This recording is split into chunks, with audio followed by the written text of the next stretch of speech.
بعض لوگ کہتے ہیں میں 10 سال سے صدر ہوں، ہماری کمیٹی 25 سال سے کام کر رہی ہے، یہ نہیں تھا وہ کر دیے، وہ نہیں تھا یہ کر دیے، یہ نہیں تھا یہ بنا دیے، وہ نہیں تھا وہ بنا دیے۔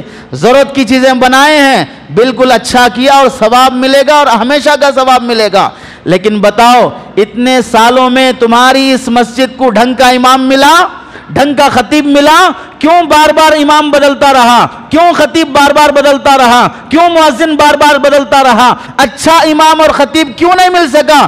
وجہ یہ ہے کہ تم اس کی قدر کر کے اس کو ٹکا نہیں سکے۔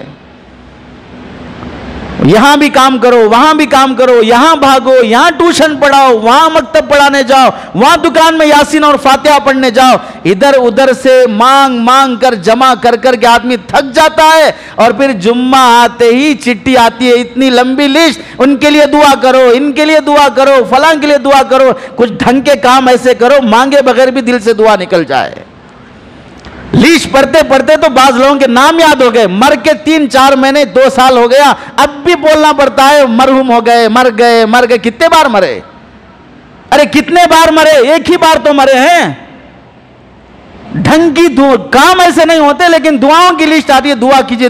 ہم دعا کا سودا نہیں کرتے۔ میں یہ نہیں بولنا چاہ رہا ہوں میری دعا کے لیے اتنی فیس دو، بعد میں دعا کروں گا ورنہ دعا نہیں کروں گا۔ دعا کا بزنس نہیں ہے میرے پاس، لیکن کہنا یہ ہے کچھ کام ایسے کرو کہ دن بن مانگے کے دل سے دعائیں نکل جائیں۔ امام اور خطیب، مسجد کا خادم تہجد کی نماز میں جب اٹھ کر اللہ کے سامنے روئے تو اس کی اولاد بعد میں یاد آئے، تم پہلے یاد آؤ۔ اور یہ انسان کی فطرت ہے، جو اس کے ساتھ احسان کرتا ہے وہ تنہائیوں میں یاد آتا ہے۔ جو میرے ساتھ احسان کرتا ہو چاہے معمولی چیز کا بھی کیوں نہ ہو، حرم کا طواف کرتے ہوئے، کعبے کا غلاف پکڑے ہوئے کتنے اللہ کے بندے ایسے یاد آئے جو معمولی موقعوں پر جنہوں نے احسان کیا ہوگا یا محبت دکھائی ہوگی، لیکن ان عظیم موقعوں پر وہ یاد آتے ہیں۔ احسان آدمی کبھی نہیں بھولتا ہے اگر انسانیت اس کے اندر ہے۔ اپنا پیسہ فالتو چیزوں میں خرچ کرنے کے بجائے، اپنی آخرت برباد کرنے کے بجائے، مسجدوں کی صحیح خدمت یہ ہے مسجدوں کے خادموں کی خدمت کرو۔